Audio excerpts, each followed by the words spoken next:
하나님의 인도하심을 아는 삶이라는 제목으로 우리 창세기 45장 1절부터 28절까지 제가 한 절, 여러분들이 한 절 읽겠습니다. 요셉은 북받치는 감정을 억누르지 못하고 자기의 모든 시종들 앞에서 그만 모두들 물러가라고 소리쳤다.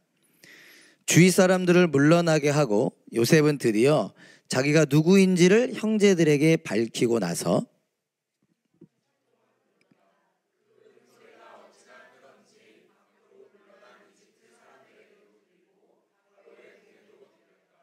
내가 요셉입니다. 아버지께서 아직 살아계시다고요.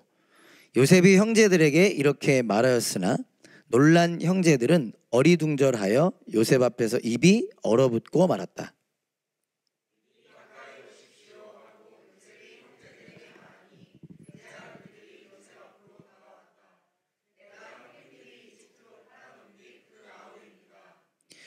그러나 이제는 걱정하지 마십시오. 자책하지도 마십시오.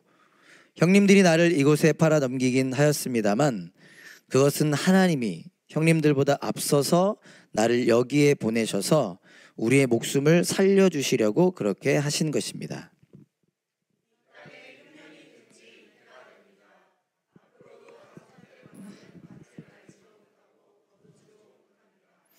하나님이 나를 형님들보다 앞서서 보내신 것은 하나님이 크나큰 구원을 베푸셔서 형님들의 목숨을 지켜주시려는 것이고 또 형님들의 자손을 이 세상에 살아남게 하시려는 것입니다.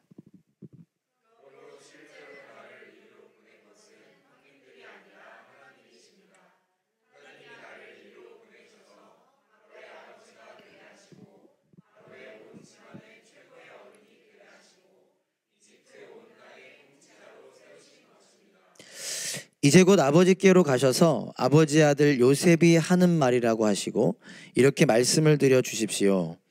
하나님이 저를 이집트 온 나라의 주권자로 삼으셨습니다.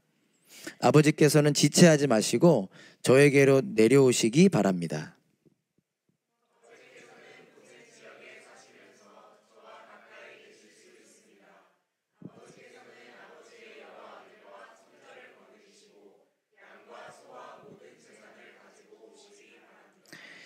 흉년이 아직 5해나 더 계속됩니다. 제가 여기에서 아버지를 모시겠습니다. 아버지와 아버지의 집안과 아버지께 딸린 모든 식구가 아쉬운 것이 없도록 해드리겠습니다. 하고 여쭈십시오.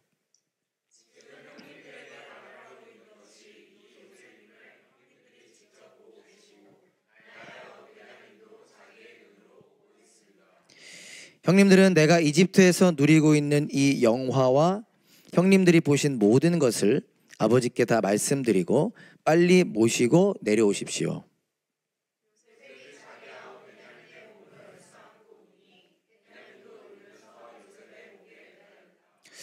요셉이 형들과도 하나하나 다 입을 맞추고 부둥켜 안고 울었다. 그제야 요셉의 형들이 요셉과 말을 주고받았다.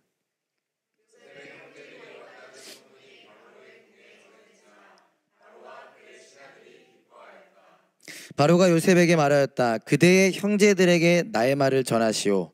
짐승들의 등에 짐을 싣고 가나안 땅으로 돌아가서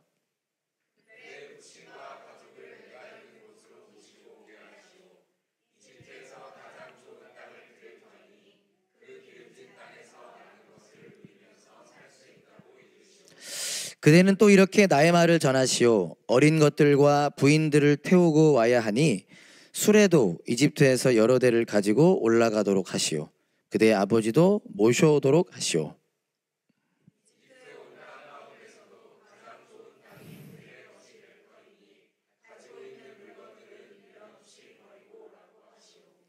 이스라엘의 아들들은 바로가 하라는 대로 하였다. 요셉은 바로가 명령한 대로 그들에게 수레를 여러 대 내주고 여행길에 먹을 것도 마련하여 주었다.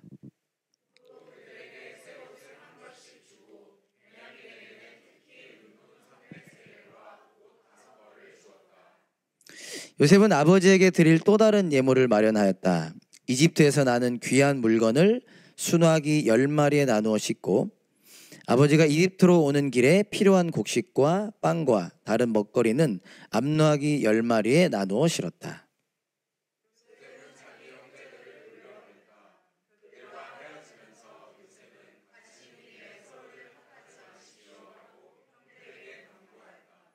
그들은 이집트에서 나와 가나안 땅으로 들어가서 아버지 야곱에게 이르렀다.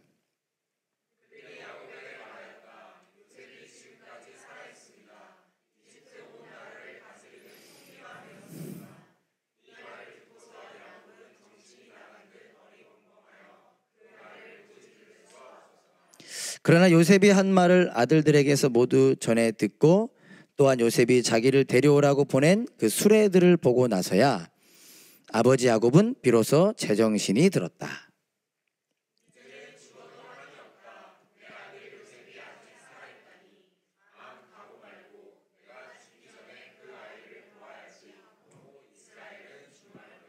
아멘. 감사합니다. 내용이 좀 들어오셨나요? 한 번 더 기도하고 우리 말씀 보겠습니다. 하나님, 오늘도 창세기 말씀 요셉의 이야기를 함께 나눌 때 이 이야기를 통해 우리에게 하시는 또 우리를 향한 하나님의 마음과 뜻을 우리가 깨닫고 알기 원합니다. 하나님의 인도하심을 아는 삶이 되게 하여 주세요. 예수님의 이름으로 기도합니다. 아멘.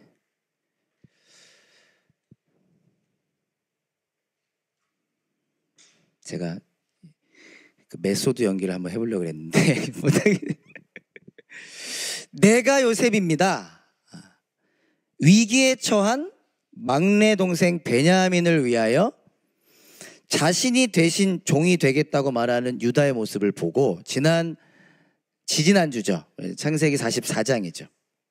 그러한 변화된 유다 형의 모습을 보고 오늘 본문 말하기를 요셉이 북받치는 감정을 억누르지 못했다. 그러니까 지금까지 계속 참아왔던 거죠. 형들이 변해가는 모습을 보면서 특히 또 막내 동생 베냐민을 보면서 당장 가서 끌어안고 싶었지만 하나님의 계획하심 속에서 하나님의 뜻하심 속에서 요셉이 참고 참아오다가 드디어 이제는 참지 못하고 자신의 정체를 밝힙니다. 내가 요셉입니다. 그러니까 창세기의 내용을 좀 잘 알고 우리가 다시 본문을 쭉 생각해 본다면 극적인 만남이 이루어지는 것입니다. 우리야 다 알고 있고 요셉도 이미 알고 있었지만 요셉의 형들의 시각에 있어서 총리로만 알고 있었던 이 사람이 자신들의 동생이라고 하는 사실을 알게 되는 극적인 만남이 이루어지는 것입니다. 그리고 오늘 본문의 내용은요, 요셉의 형제들이 왔다는 소식을 들은 바로가 가나안에 있는 요셉의 온 가족, 야곱을 포함한 요셉의 온 가족을 이집트로 오라고 초대하고요, 그러한 소식과 귀한 물건들을 가지고 요셉의 형제들이 가나안으로 돌아가는 내용입니다. 여러 가지를 나눌 수 있는데 오늘 이 본문을 통해서 저와 여러분들이 어쩌면 다시 한번 어쩌면 새롭게 기억하고 싶은 것은 무엇인가? 오늘 제목에도 나와 있지만 요셉은 하나님의 인도하심을 고백한다는 것입니다. 오늘 여러분, 하나님께서 저희와 여러분을 이곳에 인도하셨다라는 사실을 믿으시나요? 네. 근데 저는 잊을 때가 많아요. 그냥 매주 우리 목회팀 특히 또 우리 예배팀은 9시 반에 모이는데 매주 모이다 보니까 그냥 갈 때가 많다고 하면 또 너무 저거 아니까 그냥 갈 때도 있죠. 그러나 하나님이 나를 이곳으로 인도하시는 거구나. 여러분, 하나님이 멜번으로 인도하셨다라고 믿으시나요? 여러분들이 온 거 아닙니까? 찬수형제님, 하나님 인도하셨다 믿으시나요? 네. 하나님이 저와 여러분들을 이곳에 인도하셨다. 형제들에게 자신의 정체를 밝힌 후에 요셉이 이런 말을 합니다. 5절 말씀이죠. 정말 멋있는 말씀입니다. 멋있는 고백인데 제가 한번 다시 읽어볼게요. 그러나 이제는 걱정하지 마십시오. 자책하지도 마십시오. 형들이 얼마나 무서웠겠습니까? 저였다고 한다면, 우리였다고 한다면 자신들이 요셉에게 한 행동이 얼마나 끔찍하고 잔인하고 못된 행동이었어요. 근데 그 요셉이 지금 이인자가 되어 자기들 앞에 있는 모습을 보게 되었을 때 얼마나 무섭겠습니까? 그런데 그런 형들에게 요셉이 뭐라고 하냐면, 형님들이 나를 이곳에 팔아 넘기긴 하였습니다만 그것은 하나님이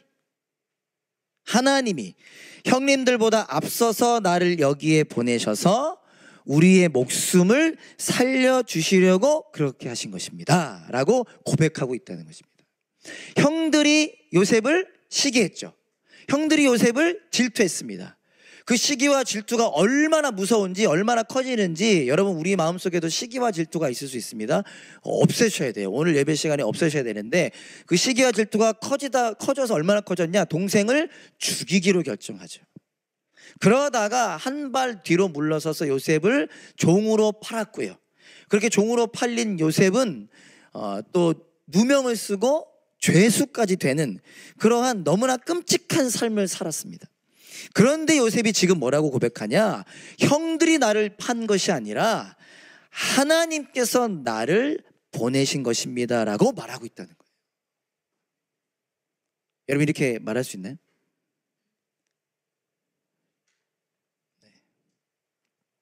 즉 이미 우리가 사실 머리로는 잘 알고 있을 수 있는데요, 우리가 이것을 다시 깊이 깨닫고 우리의 믿음의 눈으로 바라보고 고백하게 되길 원하는데, 요셉이 무엇을 경험하고 알게 된 것이냐? 종이 되고 감옥에 갇히는 여러 가지 너무나 끔찍한 일들을 겪게 되었지만 하나님께서는 그런 요셉을 그냥 두지 않으셨다. 물론 일어나는 현상들은 하나님이 없는 것 같고 하나님이 아무것도 안 하는 것 같지만, 그러나 요셉은 무엇을 경험했느냐? 하나님께서 나를 그냥 두지 않으셨고 하나님께서 나와 늘 함께 하셨고 하나님께서 나의 인생에 개입하셨다라는 사실을 요셉은 어느 순간부터 보고 듣고 알게 되었다라는 것입니다. 뿐만 아니라 또 뭐라고 고백하죠? 우리의 목숨을 살려주시려 그랬다. 그러니까 요셉을 통해서 요셉의 가족들이 어떻게 된 거예요? 다 기근을 통하여 굶어 죽을 위기에 처했지만 하나님이 요셉을 총리로 세우심을 통하여, 총리가 목적이 아니라 총리로 세우셔서 요셉의 가족들을 살리시고 하나님이 오래전 약속하셨던 내가 너희를 통해 이스라엘이라고 하는 나라를 만들겠다라고 하는 약속을 이루어가고 계신다라는 사실을 요셉은 알게 되었다는 것입니다. 그래서 고백하는 거죠. 하나님께서 인도하셨다. 하나님께서 인도하셨다. 여러분, 이 하나님은요, 요셉만 인도하신 것이 아니라 요셉의 형제들도 인도하셨습니다. 요셉의 형들도 인도하셨어요. 창세기 37장 20절을 보면 오래전 이야기죠. 요셉의 형들이 요셉에게 형들이 이런 말을 했었습니다. 자, 저 녀석을 죽여서 아무 구덩이에나 던져놓고 사나운 들짐승이 잡아먹었다고 하자. 참 잔인한 형들이죠. 그러면서 뭐라고 말하냐면, 그리고 그 녀석의 꿈이 어떻게 되나 보자. 이게 어떤 의미도 된다 그랬어요? 하나님이 주신 꿈이잖아요. 하나님이 꾸게 하신 꿈이잖아요. 그러니까 그 하나님과 하나님의 일하심에 대한 도전의 모습인 거죠. 하나님을 경외하지 않는, 하나님을 사랑하지 않는 자들의 모습, 그 꿈이 어떻게 되나 보자. 참 잔인하고 악한 형들이었습니다. 그런데 하나님께서는 그런 형들조차 포기하지 않으셨어요. 요셉의 인생만 붙잡고 인도하셨던 것이 아니라 이러한 형들도 포기하지 않으시고 끊임없이 개입하십니다. 특별히 우리가 무엇을 보았죠? 요셉을 통하여, 총리가 된 요셉을 통하여 끊임없이 개입하십니다. 그리고 결국 요셉의 형들이 무시했던 그 꿈의 내용을 경험하고 깨닫게 하십니다. 지지난주 살펴봤던 44장 말씀 기억하실까요? 동생 요셉을 상인들에게 팔고자 하는 일에 대표자로 기록되었던 사람이 유다입니다. 유다라는 이름을 기록하죠. 유다가 쟤 죽이지 말고 우리 동생이니까 팔아버리자. 근사한 것 같지만 여전히 잔인한 모습이었죠. 근데 그 유다가 44장에서는 어떻게 기록되고 있었죠? 동생 베냐민을 위해 대신 죽기로 결정하는 대표자로 기록되죠. 즉 그 유다를 통해서 뭘 보여주시는 거냐? 하나님이 이 잔인한 요셉의 형들도 포기하지 않으시고 그들을 인도하신다. 요셉만 인도하신 게 아니라 요셉의 형들도, 요셉의 아버지인 야곱도 인도하셨다라는 것입니다. 사랑하는 여러분, 그렇다고 한다면 이 본문을 통해서 우리가 뭘 깨닫기 원하는 겁니까? 다시 한번 기억하기 원하는 겁니까? 요셉을 인도하신 하나님, 요셉의 형들을 인도하신 하나님은 누구도 인도하시는 분이다? 나도 인도하시는 분이다. 우리도 인도하시는 분이다. 나의 삶도 인도하시는 분이다라는 걸 너무 잘 알죠. 저도 제목을 정해놓고 이거 너무나 당연한 제목인데 그러나 너무나 중요한, 다시 한번 우리가 그것을 깨닫는 삶을 오늘부터 살아가기 원하는 것입니다. 지난 주일 우리 홍영진 목사님, 캠프 강사로 오셨던 홍영진 목사님이 말씀을 전해주셨는데 저는 참 큰 도전을 받았습니다. 지난 주일 말씀에도 캠프 때도 참 도전을 많이 받았고요. 지난 주일 말씀에도 도전을 받았는데 여러분들도 도전 받으셨죠? 네. 받은 은혜와 도전이 식지 않고 우리 기용 선생님 말씀처럼 사라지는 것이 아니라 더해지는 것이다라는 사실을 우리가 기억하면서 계속 씨름하고 커지기를 바라는데요. 그런 의미에서 제가 지난주 말씀 너무 도전받았다 보니까 오늘 이 말씀을 지난주 말씀과 연결해서 표현해 본다면, 여러분 지난주 말씀 혹시 제목 기억하시나요? 경력이 좋습니다. 믿음이 지배하는 삶을 살아가는 법이라는 제목 말씀 전해주셨죠. 여러분, 믿음이 지배하는 삶은 어떤 삶인가? 여러 가지로 표현할 수 있지만 믿음이 지배하는 삶은 곧 하나님이 인도하신다는 것을 아는 삶이라고 저는 생각합니다. 저와 여러분들이 예수님을 믿게 된 사람들이잖아요. 예수님을 믿는 사람들이잖아요. 근데 그 믿음과 삶이 동떨어진 삶이 아니라 믿음이 지배하는 삶을 산다는 것은 어떤 삶이냐? 하나님이 나를 인도하셨고 인도하고 계시며 인도하실 것이라는 것을 아는 삶, 그것이 믿음이 지배하는 삶입니다. 지난주 말씀 가운데 본문이 가나안 정탐꾼들의 이야기였잖아요. 12명이 가나안 땅을 정탐하고 왔습니다. 10명과 2명으로 의견이 나뉘었습니다. 10명의 정탐꾼들은 어떻게 했죠? 갔다 와서 우리 거기 갈 수 없다, 싸울 수 없다 그러면서 모세와 아론을 원망했습니다. 그들을 이집트에서 구출해준, 인도해준 모세와 아론을 원망했어요.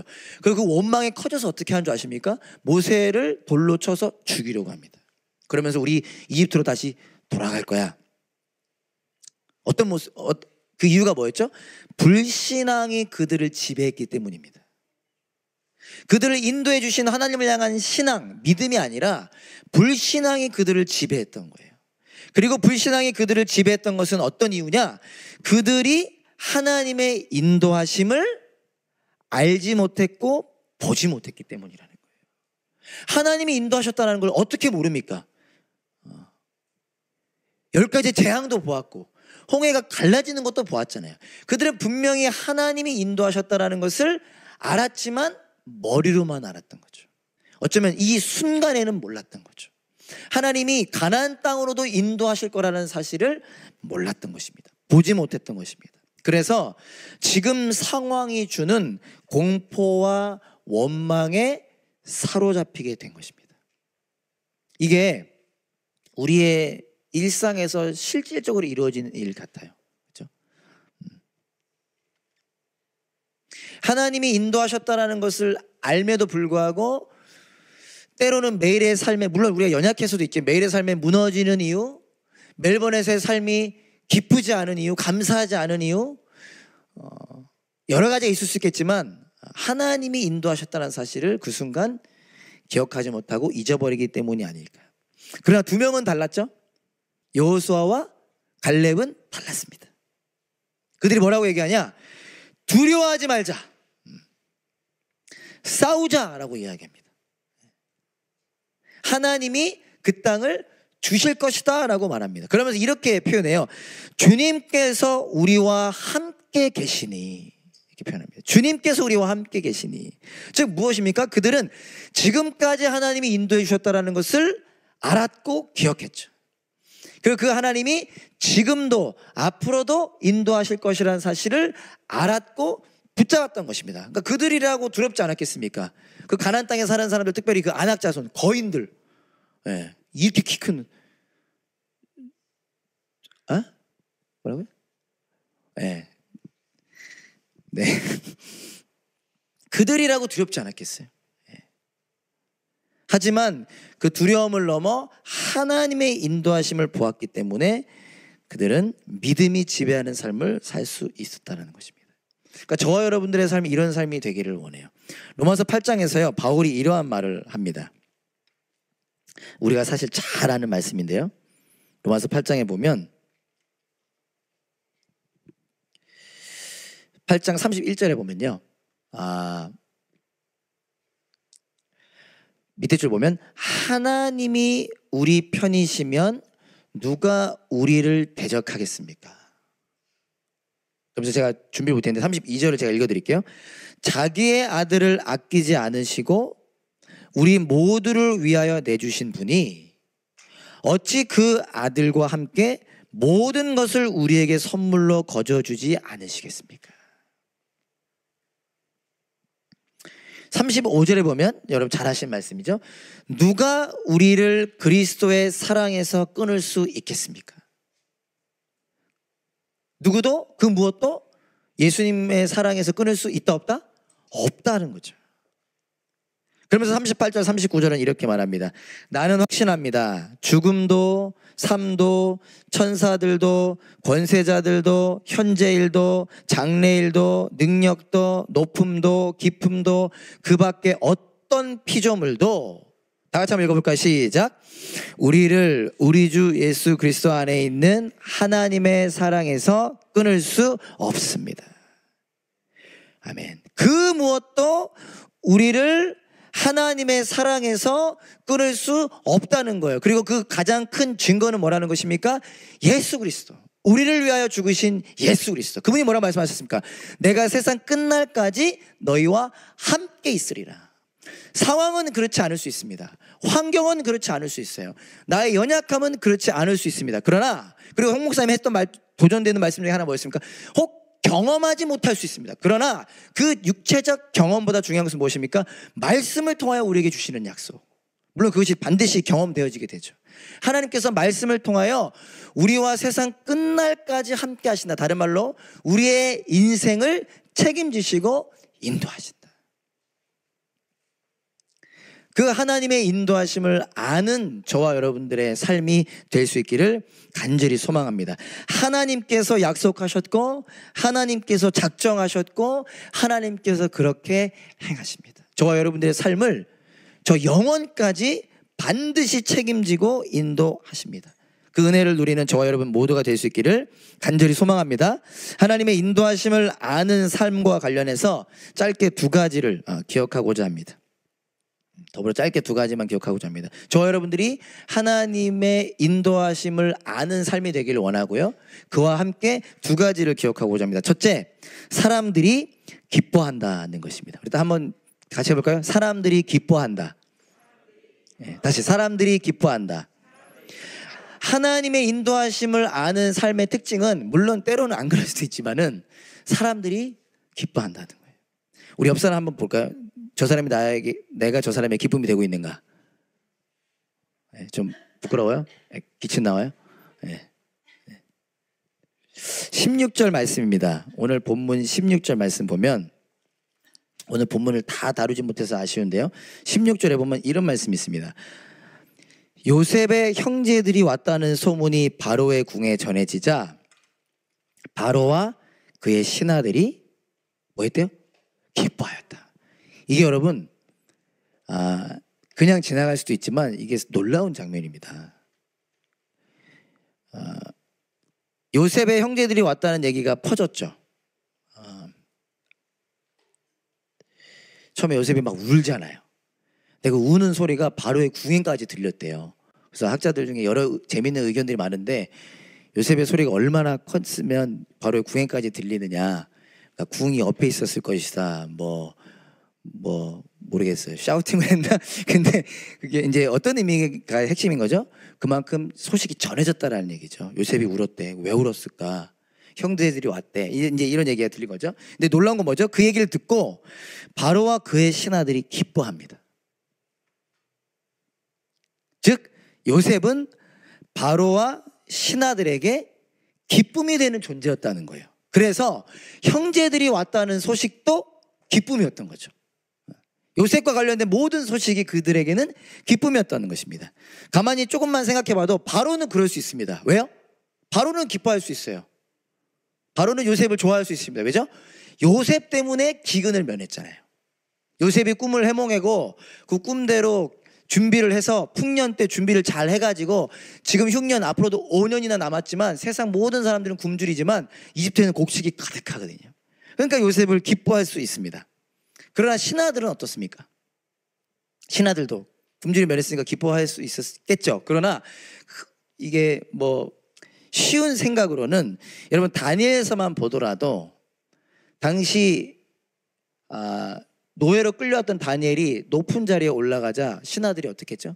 시기하고 질투했습니다. 그래서 어떻게 하면 죄를 죽일 수 있을까 호신탐탐 기회만 노렸어요. 그러다가 쟤 기도한다. 그래서 다니엘을 어려움에 빠뜨려요. 그게 보통 사람들의 성정이죠. 마찬가지였을 겁니다. 요셉은 듣보잡이에요. 특히 이집트 사람들이 가장 무시했던 히브리 사람 중에 하나입니다. 근데 꿈 하나 해몽했다고 2인자가 됐어요. 꿈 하나 해몽했다고. 물론 아주 결정적인 꿈이었지만 그 꿈 해몽한 것 때문에 2인자가 됩니다. 시기와 질투와 음모가 난무할 만한데 요셉 때문에 더 밑으로 내려가는 사람들 얼마나 많았겠어요. 근데 그러지 않았다는 거예요. 시기와 질투가 난무할 만한데 그러지 않고 오히려 사람들은 요셉을 기뻐했습니다. 그래서 그의 형제들이 왔다는 소식도 기뻐했습니다. 그 이유는 무엇이었을까? 간단하죠. 요셉이 다른 사람들과 달랐기 때문일 거예요. 요셉의 삶이 이집트의 수많은 사람들의 삶과 달랐을 거라는 겁니다. 사랑하는 여러분, 하나님의 인도하심을 아는 자의 삶은 이와 같이 기쁨이 되는, 저와 여러분들이 하나님의 인도하심을 아는 자잖아요. 하나님을 믿는 자잖아요. 그런 우리의 삶이 이 땅에 기쁨이 되는 삶이라는 거예요. 다르게 표현한다면 이 땅에 기쁨을 전하는 삶을 살게 되고 살아야 한다는 것입니다. 제가 홍 목사님과 개인적으로 교제하는 가운데 이제 몇몇 청년들과 교제를 했어요. 그러면서 이렇게 상담을 통해서 여러 가지 이야기를 했는데 그 가운데 홍 목사님께서 그 삭개오의 이야기를 해주셨습니다. 우리가 잘 아는, 저도 너무나 좋아하는 누가복음 19장에 나오는 삭개오 이야기를 해주셨는데 저도 미처 몰랐던 부분을 알게 됐어요. 그게 뭐냐면 여러분들에게 어떻게 다가올지 모르겠는데 삭개오가 예수님이 오신다는 얘기를 듣고 예수님을 구경하기 위해 잘 알고 계시네, 뽕나무 위에 올라가죠. 뽕나무 위에서 삭개오는 키도 작았잖아요. 그래서 뽕나무 위에서 예수님을 이렇게 구경하려고 하는데 예수님께서 갑자기 삭개오에게 오셔서 삭개오를 쳐다보시고 부르십니다. 삭개오야, 삭개오야, 내가 너의 집에 가야 되겠다. 그래서 뽕나무에서 내려와서 삭개오 집으로 예수님이 갑니다. 근데 그 모습을 보고 사람들이 어떻게 하죠? 사람들이 수군거려요. 사람들이 뭐라고 말하냐면 그가 죄인의 집에 묵으려고 간다. 누구를 욕하는 거예요? 예수님을 욕하는 거죠. 예수님이 하나님의 아들이라고 하면서 메시아라고 하면서 어떻게 저 죄인, 그것도 세리인 사람의 집에 갈 수 있느냐 수군거리면서 예수님을 욕하는 겁니다. 근데 그때 바로 이어지는 절이 뭐냐면 그때 삭개오가요 예수님께 이렇게 말합니다. 주님, 내 소유의 절반을 가난한 사람들에게 주겠습니다. 내가 누군가에게 강제로 빼앗은 것이 있으면 4배로 갚아주겠습니다. 제가 새로 알게 된 사실이 무엇이었냐면요, 삭개오가 이 고백을 할 때, 방금 제가 읽어드린 이 고백을 할 때 일어서서 말했다는 겁니다. 그러니까 성경에는 이렇게 표현돼요.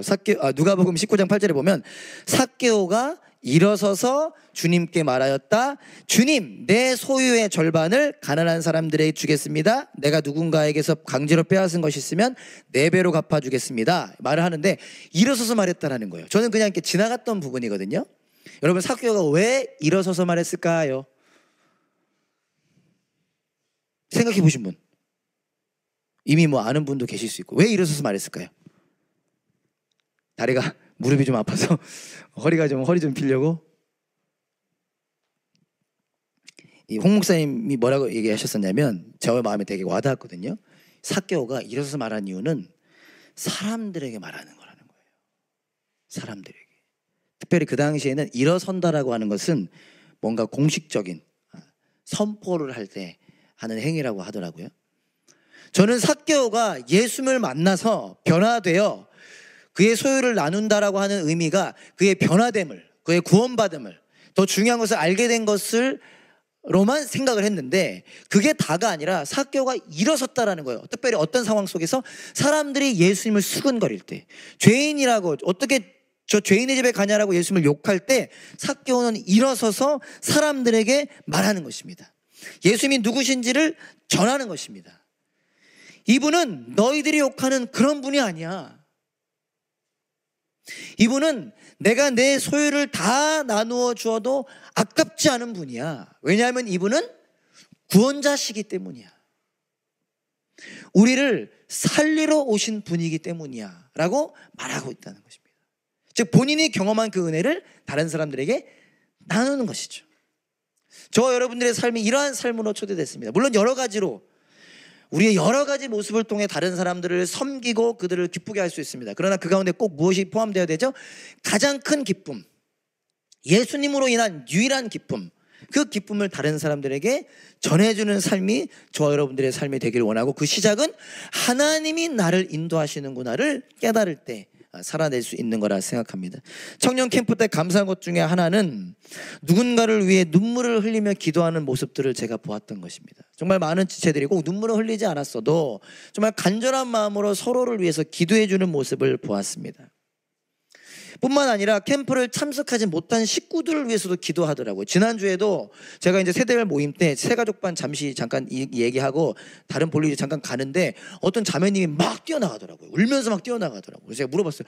무슨 일 있냐? 왜 그러냐? 세대별 모임 때 뭐 어려운 일 있었나? 알고 봤더니 그게 아니라 기도하다가, 그분은 캠프를 갔다 온 분이고, 기도하다가 캠프를 안 갔다 온 분들에게 내가 받은 은혜가 전해지면 좋겠다라는 게 눈물로 갑자기 터졌다는 거예요. 아름답죠. 그러니까 우리가 그러한 삶이 되기를 원합니다. 다른 사람들에게 기쁨이 되고 그 기쁨을 나눠주는 저와 여러분 될 수 있기를 간절히 소망합니다. 두 번째, 늘 도전은 있다는 것입니다. 한번 따라해 볼까요? 늘 도전은 있다.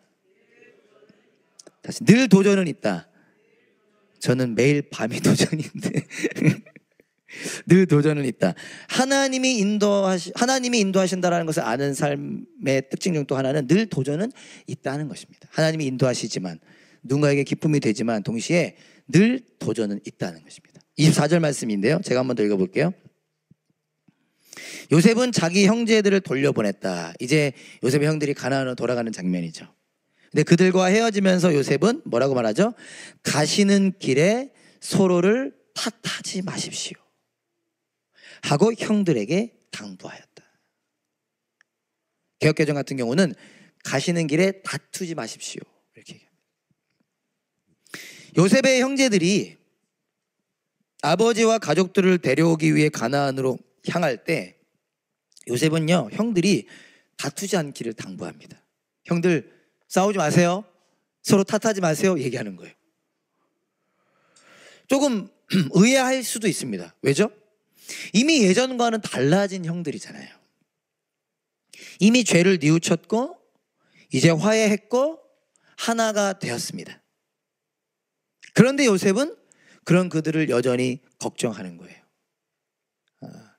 다투지 마세요, 싸우지 마세요. 왜일까요? 뭐 여러 가지 이유가 있을 수 있겠죠.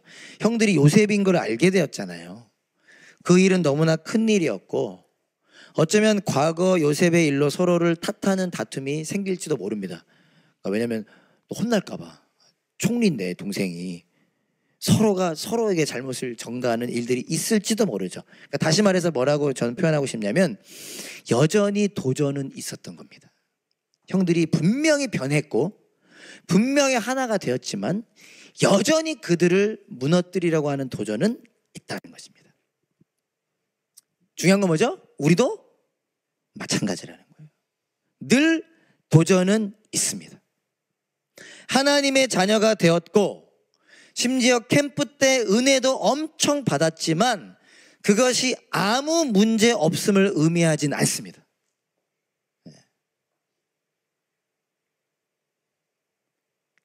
우리 제두도 요번에 죽을 뻔했대요. 운전하다가 2번이나 너무나 위험한 상황을 마주했대요. 은혜 받고 왔는데 그런 일 생기면 안 되는 거 아닙니까? 그보다 더 큰 도전은 우리의 마음의 문제, 그죠? 분명히 은혜 받고 새롭게 살기로 다짐했지만 삶은 똑같죠, 그죠? 똑같죠. 늘 도전은 있다. 아무 문제 없음을 의미하지 않습니다. 도전은 계속해서 있습니다. 어쩌면 은혜 받고 난 후에 그 도전은 더 클 수도 있습니다. 세상이 우리를 가만히 두지 않고 나의 연약함은 여전히 존재합니다. 그래서 어떻게 해야 되죠? 더욱 깨어 있어야 합니다. 더욱 깨어서 하나님이 부어주시는 은혜를 기억하고 갈망할 때 우리는 우리를 향한 도전들을 이겨낼 수 있습니다. 저도 개인적으로 물론 저는 매일 아주 많은 순간 도전을 받는데 지난 주일에 저는 진짜 말씀에 큰 은혜를 받았어요. 개인적으로 이 캠프 때의 은혜가 커서 그랬는지 주일날 더 물론 너무나 잘 알고 있는 내용이었음에도 불구하고 너무나 많은 도전을 받았는데 그런 은혜를 받았는데 그런 저에게 바로 도전이 되는 일이 생겼습니다. 좀 창피한 일인데 제가 한 가지 여러분과 좀 나누면 어떤 제가 도전을 받았느냐, 그러니까 믿음이 지배하는 삶. 그렇지, 은혜 때 엄청 받고 막 계속 믿음이 지배하는 삶을 살아야지. 불신앙이 지배하면 안 되지. 감사로 믿음을 일으켜야지. 막 하는데 갑자기 제가 어떤 일을 겪었느냐, 제가 인생 처음으로 40년 인생 처음으로 카메라에 찍혔습니다. 별로 안 놀라시는군요. 네. 이 사진 카메라, 웅지 카메라에 찍힌 게 아니라 처음으로 자동차, 그걸 뭐라 그래요? 전문용어로?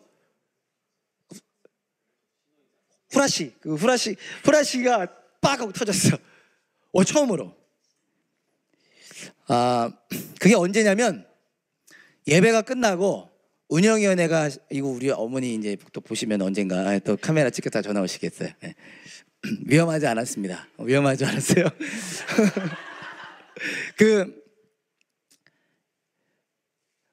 언제냐면 주일 예배를 드리고 도전을 엄청 받고 운영위원회가 식사를 했습니다. 강사님과 저 선샤인 쪽에서 식사를 했어요. 식사를 한 다음에 보통이라면 기영준 선생님이 픽업을 해주시는데 기영준 선생님이 조금 빨리 갔었어야 되고, 아닌가? 빨리 가기도 해야 되고, 또 어차피 제가 CT니까 제가 픽업을 하기로 했습니다. 이제 조금 약간 초보긴 해도 1년 된 초보잖아. 그래서 1년 초보 다르거든요. 그래서 제가 하기로 했습니다. 홍 목사님께 비밀. 근데 홍 목사님을 데려다 주러 가는 길에 다 왔어. 이제 그 호텔에 다 왔어. 근데 제가 좀 강사님이 계시니까 긴장도 되고 대화하면서 긴장도 되고 애들은 별로 협조적이지 않고, 근데 이상하게 제가 주차 자리를 못 찾겠는 거예요. 그 호텔이 처음이라. 분명히 그 앞에 5분 파킹이 있다고 했는데 내 눈에는 안 보이는 거예요. 그래서 한 2번, 3번 이렇게 돌았습니다. 돌다가 이게 또 죄송하잖아. 다 왔는데 강사님이 자꾸 못 내려드리고 있잖아요. 그래서 제가 더 집중하기 위해서 내비를 보는 순간, 좀 핑계 대는 거예요. 내비를 보는 순간 나도 모르게 신호를 못 본 거예요. 그러니까 봤지, 슬며시 보면서 괜찮겠지 했는데 이미 빨간불로 됐는데 나도 모르게 좌회전을 한 거예요. 그러니까 시속 한 10, 20밖에 안 됐어요. 멈추다가 쭉 가다 팍 한 거예요. 근데 놀라운 건 뭔지 아세요? 창피한 건 뭔지 아십니까? 제가 화가 너무 많이 났어요. 이게 진짜 창피한 얘기인데 화가 너무 많이 나는 거예요. 화가 주체가 안 되는 거야. 근데 표현은 못해. 왜? 강사님 계셔? 와이프 있어? 애 둘이 있어. 막 화가 너무 나가지고 왜 화가 났을까를 생각해 봤어요. 모르겠어요. 근데 왜 화가 난다 봤더니 내가 처음 터졌다라고 하는 그 불명예스러움 때문인가? 아니면 그 돈이 어마어마하다고 하는데 그 돈이 아까워서인가? 아니면 내가 은혜를 너무나 많이 받고 그것도 강사님 픽업해주는 시간에, 근데 아무리 이런저런 얘기를 해도 내가 실수한 거잖아요. 내가 잘못한 거잖아요. 내가 법을 어긴 거잖아요. 다행히 그래도 이렇게 좌회전하는 거는 위험한 상황은 아니었습니다. 그 목사님 몰랐어요. 왜냐면 그 후라 씨가 뭐 나만 아는 후라 씨였으니까. 근데 순간 깨달았어요. 이게 중요한 게, 순간 뭘 깨달았냐? 그 순간 제가 뭘 깨닫고 와이프한테 얘기했느냐? 불신앙이 나를 지배하려고 하는구나. 와, 불과 얼마 전에, 그것도 저도 그래도 목사잖아요. 부족해도 목회팀으로 여러분들을 섬기는 사람인데 그렇게 은혜를 받았는데 불신앙이 나를 지배하려고 하는구나. 와, 이게 막 그런데도 주체가 안 되는 거야. 불신앙이 나를 지배하려고 했는데 지배가 안 되는 거예요. 그래서 집에 가서도 잠시 혼자서 이렇게 막 가만히 있었어요. 그러다가 깨달았습니다. 불신앙이 나를 지배하려고 하는구나. 나쁜 생각이 나를 공격하는구나. 그래서 저 혼자의 생각에서는 어떤 생각으로 이어졌느냐? 이 시간을 통해 말씀의 은혜를 더 붙잡게 하시려는구나. 여러분, 시기, 질투, 불평, 원망 뭐 거창한 거에서 오는 거 아니잖아요. 아주 사소한 거에서 오는 거잖아요. 근데 그것들이 커지면서 우리의 마음을 사로잡는 거 아닙니까? 염려도, 물론 지금 여러분들이 처한 걱정도, 염려도 제가 잘 알죠. 너무나 큰 염려지만 어떤 면에서 작은 염려도 나의 마음을 사로잡는 거 아시잖아요. 그래서 다시 저에게는 잊을 수 없는 추억입니다. 믿음이 지배하는 삶을 살아가는 법. 그때 더 창피한 건 뭔지 아세요? 감사를 찾기 쉽지 않더라고. 그 상황에는 한 몇 시간 지나야 감사를 찾겠더라고요. 그러나 저는 해냈습니다. 그날 밤이 지나기 전에 해냈어요. 그리고 와이프한테도 그 다음 모임에서도 나눴습니다. 저희 창피한 얘기를 나눴습니다. 불신앙의 지배를 막아서고 다시 믿음을 일으켜서 저는 믿음이 지배하는 삶을 그 순간에는 못 살았지만 살아냈고 지금도 살아내려고 하고 있습니다. 여러분, 저와 여러분이 그런 삶이 되기 원합니다. 도전은 늘 있습니다. 어쩌면 우리 주역 교수님들 늘 고생하시는데 예배를 잘 드리고 이제 아이들이 와서 아이들이 내 마음을 잘 듣지 않기 시작하면 도전이 시작되는 것입니다. 그때 어떻게 하라? 불신앙이 지배하게 하지 마라. 하나님의 인도하심을 알아. 나를 하나님이 인도하셨고 저들도 하나님이 인도하셨고 오늘 이 시간도 하나님이 인도하실 것을 기억함으로 저와 여러분들이 살아낼 수 있다는 것입니다. 말씀을 마치겠습니다. 4절에 보면요, 아름다운 장면이 있습니다. 4절에 보면 이렇게 선포됩니다. 요셉이 형들에게 이렇게 얘기해요. 이리로 가까이 오십시오. 엄청 아름다운 장면이에요. 이리로 가까이 오십시오. 요셉이요, 얼음처럼 얼어붙은 형들에게 말하는 겁니다. 내가 요셉입니다. 형들도 기뻐할 줄 알았지. 근데 기뻐하지 않아요. 얼어붙었습니다. 두려움에 사로잡혔죠. 꼼짝도 하지 못했고 입술도 움직이지 못했어요. 차마 요셉 앞으로 나아갈 수 없었습니다. 그때 요셉이 어떻게 했느냐? 요셉이 형들로 하여금 요셉에게 오게 한 것입니다. 그리고 어떻게 한 줄 아세요? 형들에게 다가가서 한 명 한 명 입을 맞추고 부둥켜 안습니다. 한 명 한 명 입을 맞추고 부둥켜 안습니다. 그러자 성경은 뭐라고 말하냐? 그제서야 요셉의 형들이 요셉과 말을 주고받았다 그래요. 그러니까 두려움에 사로잡혔는데 요셉이 그 형들을 부르고 그들을 안아주고 입을 맞추면서 그의 사랑을 전해준 거죠. 형님들 나 다 용서했습니다. 다 용서했어요. 다 잊었습니다. 난 형들의 동생입니다. 그제서야 형들이 요셉에게 말을 했다는 것입니다. 사랑하는 여러분, 하나님께서 오셨습니다. 예수님께서 오셨다는 거예요. 우리가 갈 수 없어서, 우리가 가지 않기 때문에 하나님께서 오셨다는 것입니다. 그리고 그 하나님이 어떻게 하신다? 우리의 인생을 책임지시고 우리를 인도하신다. 우리가 멈추면 다시 하나님이 오십니다. 물론 이미 우리 안에 계시지만요, 어떤 의미에서는 우리가 멈출 때, 우리가 넘어설 때, 우리가 돌아서려고 할 때 하나님이 오십니다. 그리고 다시 우리의 인생을 책임지시고 인도하십니다. 그 은혜를 사모하고 누리는 저와 여러분 될 수 있기를 간절히 소망합니다. 우리 다 같이 일어나서 찬양하실까요?